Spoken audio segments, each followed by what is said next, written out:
tell you one thing. Whoever set us up is really connected. What are you doing? What are you doing? What are you doing? Relax. Soak. And don't flatter yourself. Meet Ray Tango. He likes money. Easy come, easy go. But doesn't bother with cash. Meet Gabe Cash. He won't dance around trouble and doesn't mind stepping on toes. I hate you karate guys. Two of LA's top rival cops are having a good time staying in rhythm. You know me, huh? Yeah, I hear you're the second best cop in LA. That's funny. I hear the same thing about you.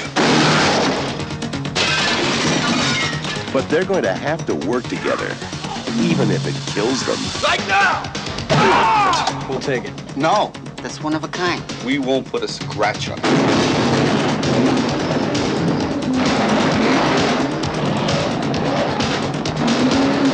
Did you sleep with my sister? I was so drunk, I don't remember, okay? Sylvester Stallone and Kurt Russell. Tango and Cash. Welcome back to another joint review with my good friend here, Mr. P from the Mr. P movie channel. Hey, what up guys, how you keeping? I hope everybody out there is doing well. Today we are going to be bringing you a joint retro flashback review of a classic of ours, Tango and Cash. Tango and Cash is a 1989 American buddy cop action comedy which stars again Sylvester Stallone and Kurt Russell, Jack Palance and Terry Hatcher. Stallone and Russell star as Raymond Tango and Gabriel Cash, and who are two of the best LAPD narcotic detectives, and who are forced to work together when criminal mastermind Yves Perret, played by the late great Jack Palance, puts them both in jail for murder. The film was chiefly directed by, what's that guy's name? Andrei Konchalovsky. Andrei Konchalovsky. There's a mouthful for you. Yeah, there's a mouthful. With Albert Magnoli and Peter MacDonald taking over in the late stages of filming, with Stuart Baird overseeing the post-production.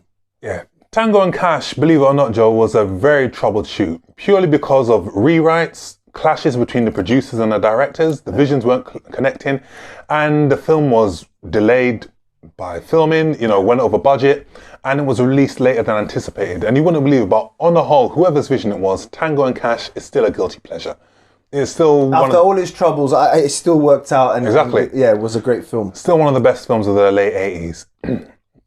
And you got two different style of actors, Stallone and Kurt Russell, working together.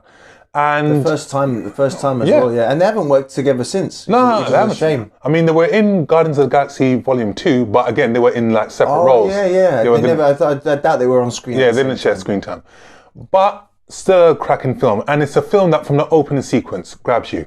So when in the first scene where we see the tanker truck sequence where we see Stallone. Let's talk about Stallone's intro, yeah. Stallone is trying to intercept a drug, like a truck filled with like cocaine. And it's got the late great Robert Zarr driving the truck. And what I love most about Stallone's character was the fact that we see a different style of Stallone. Yeah. If you look at the previous films that he's done, he's played pretty much rugged, tough guys. But in this film, he's a more dapper, elegant, charming, sophisticated character wearing glasses, which you haven't seen him do before. So this was a different type of character that Stallone was playing. And even from the opening sequence, it's exhilarating, where we see Ray Tango empty out all his bullets, put in a new clip, fire 3 shots into the truck to get it to stop. And when they stop, you see the cars fly through the window, don't they? And again, Tango and Cash, loaded with corny one-liners. Great corny one-liners, but they work. Because when the guys land on the floor, what did he say? Glad you could drop in. He also takes the mick out of his past movie, doesn't he? Oh, yes. I mean, I'm glad you mentioned that, because there's a scene where the guy asks him, who the hell does he think he is? He thinks he's Rambo, and someone says, Rambo is a pussy. Yeah. And the funny thing was, Rambo was actually released the year previously. So I like the way that they did that. Clever nods to his film. Right. And also, another actor who starred in another film that we enjoyed, that we did a review on, Jeffrey Lewis. Jeffrey Lewis, yeah, he's Uncle Frankie in Double Impact. Yeah, he's got a small role as his sergeant. The sergeant, yeah. Of course, on the flip side, we've got Kurt Russell, who plays Gabriel Cash, all opposite of Ray Tango. Absolutely. And he's brash, He's in your face, and he does whatever he has to do to get the job done. And he doesn't care how he dresses. You know, he's not there to dress properly. Right. He's just there to... And he probably doesn't do paperwork. If you look at them both, you definitely know that Ray Tango does the paperwork and Gabriel Cash doesn't. But yeah, that's what makes this film work. Stallone and Russell's performances. So we meet Kurt Russell, and he's chasing after a Chinese triad who is part of Yves Perret's gang. Who Yves Perret is played by the late great Jack Palance, and he catches up with this Chinese guy after having a scuffle with him, and takes him to the police station where he questions him by almost choking him with one of those old school 80s police chairs.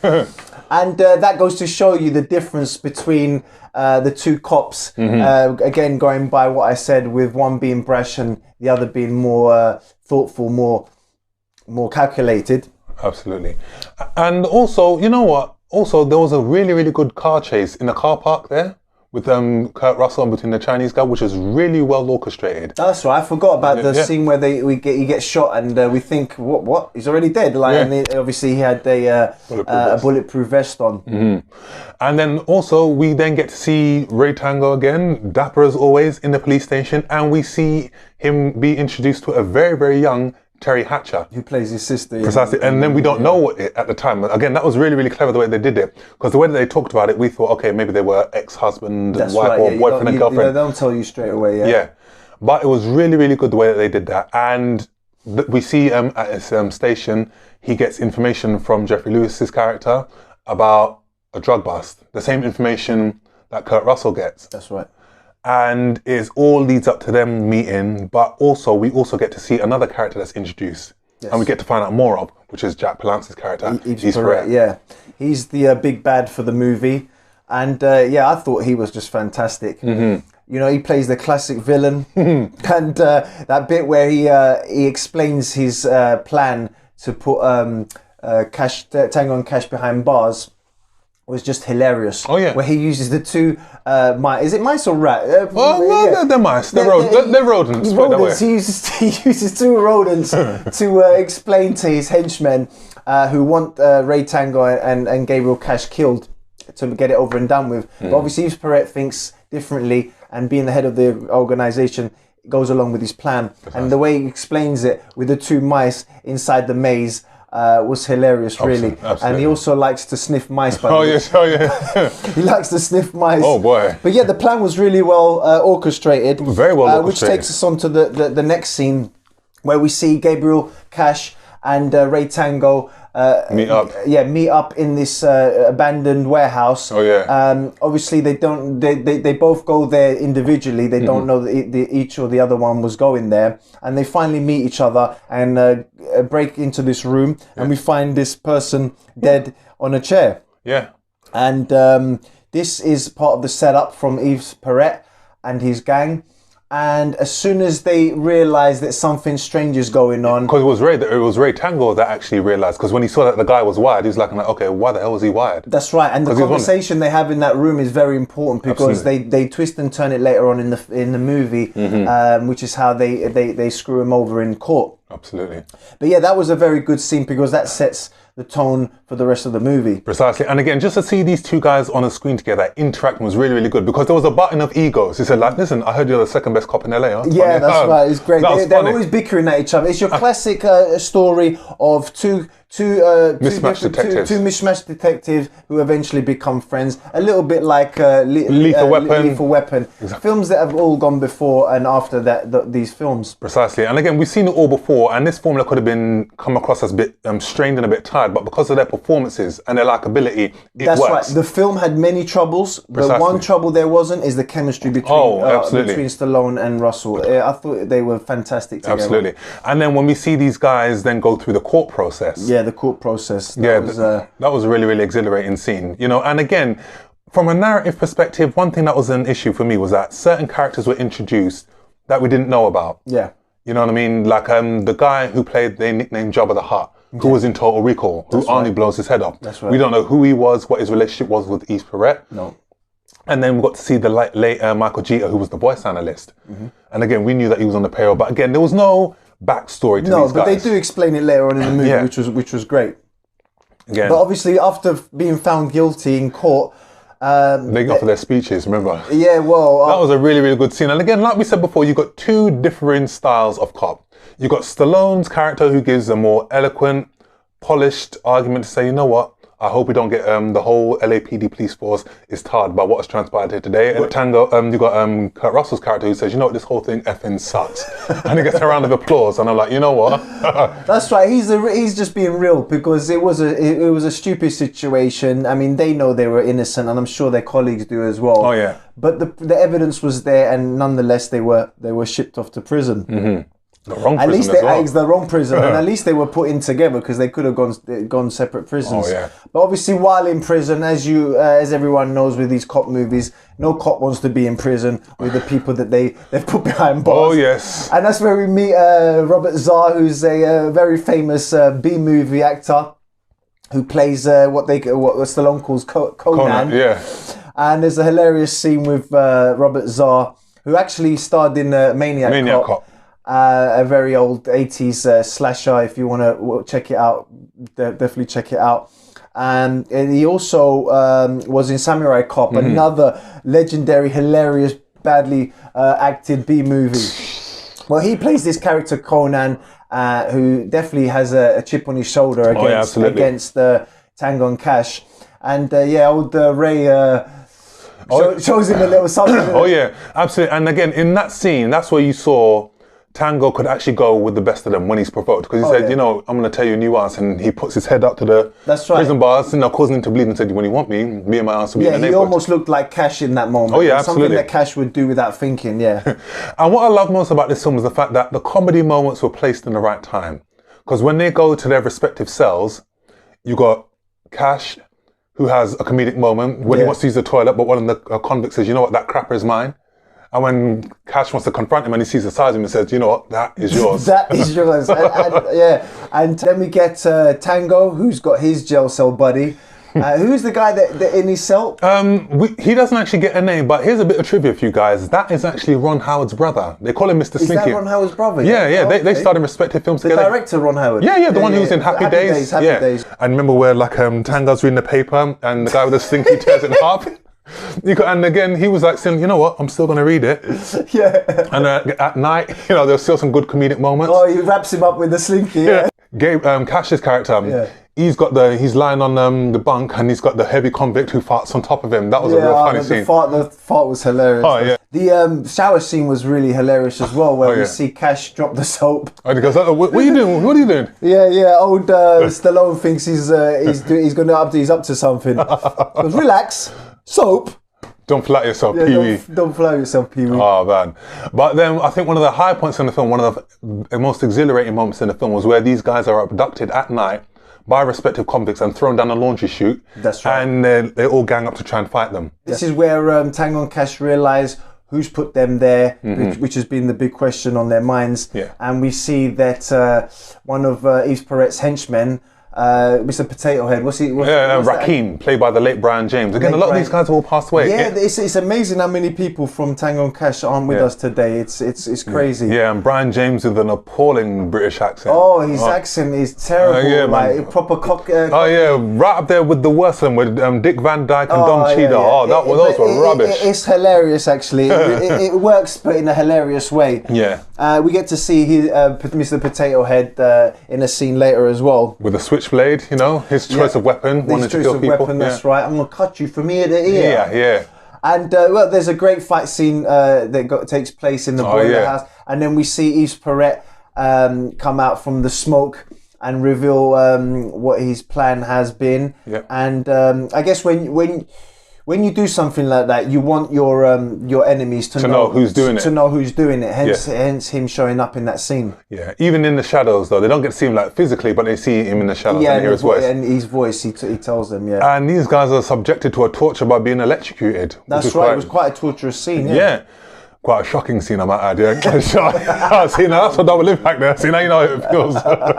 Yeah. Yeah, no, because this film is rated 18, right? And you know what? Personally, it didn't deserve to be rated 18. There's nothing there that I think could put it up there with the likes of Cobra, Bloodsport, Terminator or Predator. You know, it's not that violent. It's not that violent. I don't know why it got an 18, but hey. Didn't deserve it. But anyhow, after that torture scene, the escape scene, my God, one of my favourite parts of the films. Because one of Cash's friends, one of his old colleagues, discovers that he's been set up and said, you know what, there's only one thing that you guys can do, and that is escape. Escape and prove yourself innocent. Precisely. Yeah. And in the beginning of the film, and in the beginning of that scene, Stallone's character doesn't want to escape, which I found to be quite weird. But then Cash takes his chances, and then when he sees that his friend Matt has been killed, slit. That's right, by Mr. Potato Head. Yeah. And one of my favourite scenes in the film was where the turbines turn around again, and he's got nowhere to escape, and then we see Ray just like block it. Oh yeah, that's when we realised that Ray's wants to get away with Cash, and like basically they get up onto the roof, and Robert Zarr returns. Yeah. And there's a nice quick little fight scene where where he gets electrocuted into. And do you want to know what's so funny? Even leading up to that scene, the banter between them is just classic. It just gets better and better, isn't it? Yeah. I mean, like, Cash, do you know where you're going? Yeah. Are you sure you know where you're going? Then get your ass out my face and get there. Yeah. And it also shows them starting to like each other as well at this part. They're obviously in it together now, and they know they have to work together to get out of here. Exactly. Which they do by going down a zip line. Zip line, oh yeah. And then they split ways. They part ways. And this is when they start to respect one another and try and find out exactly who framed them and how. Exactly, because I remember that scene in particular that you just talked about where Gabriel Cash says, you know what, Ray, I really, really owe you one. Because he said, you know what, if it gets too hot for you out in the street, go to this couple, Cleopatra's, ask for Catherine and she'll know where to find me. One of my favourite scenes. Oh yeah. Yeah, Cash goes to this club. Yeah. And, this is where we meet Terry Hatcher, a very young Terry Hatcher, in her first film role, I think. I'm pretty sure. Yeah, before she did the New Adventures of Superman. Great TV show. Great TV show. And she gets a fantastic intro where she's a dancer in a club, and we get the famous track from Yazoo, "Don't Go." Classic. I love that track. Classic. That's track. Right. Yeah. So after the dance scene, he asks for Catherine, and Terry Hatcher overhears that, and there's only one person who will call her Catherine. And that was like Ray Tango, so she knows that he's affiliated with him somehow. Yeah, he sent him there. So he has to escape, and he escapes in one of the most bizarre ways by dressing up as a woman. Yeah, an appalling woman like that. Well, he does. I thought he just about pulled it off. Yeah, it's hilarious. Yeah, he gets on the back of a motorbike, and one of the cops tries to like chat them both up, say like, you know, try to have a threesome and flick the cigarette. Oh yeah, the cigarette flick. Yeah, that was hilarious. No, they go back to her place. That's right. Why was he topless and that? What happened? Like she was doing something, massaging him. She was massaging him because she saw all the bruises on him, and like he had a slip disc, you know, from like slipping down the zip wire. Yeah, that's right. Yeah. And she tried to push it back in, and when Tango thinks that Cash is trying to put something else into his Terry Hatcher, and he storms through. Yeah. Because he's seen someone in the shadows. It's like his captain, and again just. One-liner after one-liner just works. You know, like when he smashes through the screen and he crushes his captain and said, like, and he goes, Ray, is this how you screen all your suspects? I'm like, oh my word. The jokes are so bad, they're good. That one was corny, yeah. And again, more banter between Tango and Cash, and then the revelation that Catherine is not actually his girlfriend, but is actually his sister. His sister, which makes Kurt Russell very happy, doesn't it? Yes. But again, it was very, very clever the way that they did that. Yeah. Because again, we all assumed that it was just his, they had a relationship somewhere. But, you know, there was some good acting between Stallone and Terry Hatcher, you know, saying like him playing the overprotective brother. And one of my favourite lines where he says, you know what, I've got to go because I've got to protect you from all the filth out there. And then Cash comes in and says, yeah, you see what I'm talking about? Oh man, classic film. And then that's when they discover who's who, like in the terms of the hierarchy of who they need to go after. So they need to go after Potato Head first. Yeah. Which is a great scene, up on the roof. Yeah, with a grenade. Oh man, I love that scene. Yeah, they put the grenade and then they play the famous good cop, bad cop. And this is where they've definitely cemented their friendship, and you see that come of age. Yeah. And then they hang Mr. Potato Head off the roof. Oh yeah. Which is really hilarious. Yeah. And Brian James, that British Cockney accent is just I just can't get, I can't get over it. It's agonizing, it's man. Horrendous. Why not just have him play an American? Yeah, Do that. Yeah, exactly. I don't know why they had to make him to be British. It's just weird. I mean, he probably thought, is there any chance I can try out my British Cockney accent? And again, I think it's weird that they think that all Londoners speak with a Cockney accent. I think that's I guess so. It's just the American way of thinking, don't they? But after that, you know, after some more banter, we get to see one of my favourite scenes where they meet up with like Cash's weapons man, Owen, and he gives him the legendary Owen. truck. That truck. Oh boy. My lord. What is that? Do you know what that truck is? That is an RV from hell, my It's friend. an RV from hell, That's man. what it all... They get the truck, and then they're going to go after the big boss, East Perret. Yeah. And then thus ensues that brilliant car chase and shootout. Oh man, one of the biggest action scenes. They saved it till last. Oh yeah. Where they tear through.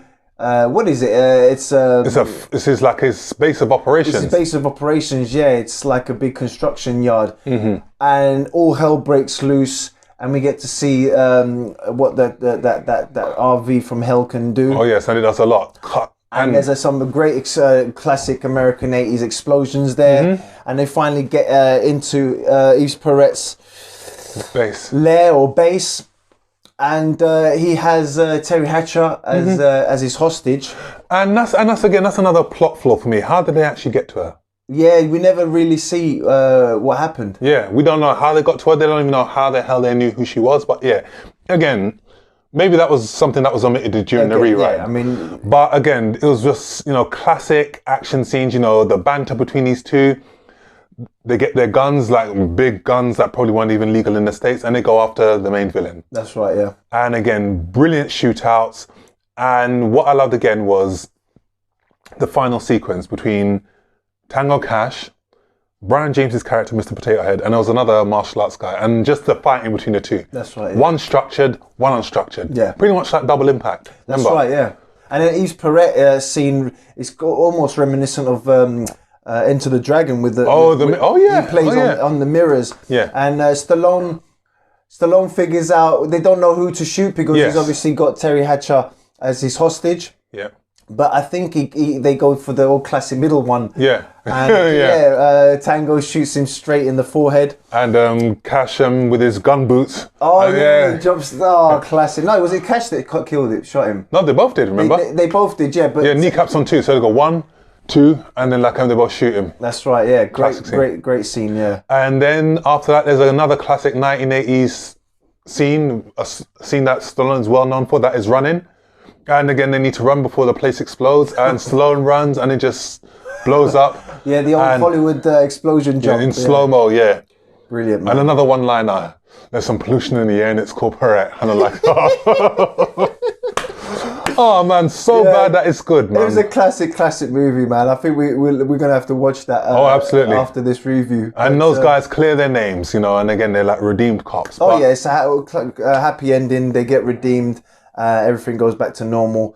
Do you think there should have been a sequel? Hell to the no. I mean, there's even talk about on Wikipedia about doing a sequel, but these guys are in their 70s now. No, it wouldn't work now. But they could have done a sequel. Yeah. But it's just where would have they gone with that? Obviously, they ended up working together in a way anyway. Yeah. So yeah, probably a sequel was not needed, to be honest. And again, in this trend of sequels taking place some 3 decades after another film, you got like Maverick, like Top Gun 2, or Come to America 2. You know, it's unnecessary. But Tango and Cash, classic film. You know, you got classic 80s music from Harold Faltermeyer. Yeah, who did Top Gun. Track from Yazoo, he did the soundtrack for Top Gun. He did Running Man. He did the iconic Axel Foley for Beverly Hills Cop. So it is a classic 80s film. It is a film that I can watch time again. Yeah, and a great double act, just the same as Mel Gibson and Danny Glover in Lethal Weapon. You know, just as good. It obviously never got the sequels that Lethal Weapon did, but yeah, that for me, Stallone and Russell, they kept that film gel together. Absolutely. And the fantastic performance from Jack Palance as East Perret was really the limited time that he did have on screen. I thought he knocked it out of the park. Exactly. So guys, that's pretty much it. I really hope that you guys enjoyed our retro flashback of Tango and Cash. Please guys, if you like the video, give us a thumbs up. And please, as I said before at the start of the video, subscribe to our channel. Absolutely. Mr. P Movie Film Review. and the Joe Cobra YouTube channel. And we will see you guys hopefully on the next joint review with me, Mr. P. Hopefully it won't be that long this next time. What film are we going to review next? I don't know. Maybe down in the comments, guys, if you want an old classic revisited by me and Mr. P, please in the comments down below, let us know. And whenever we get the chance, we'll get round to doing it. But for now, thank you guys for watching. And we'll see you guys next time. Take care and bye-bye. Okay.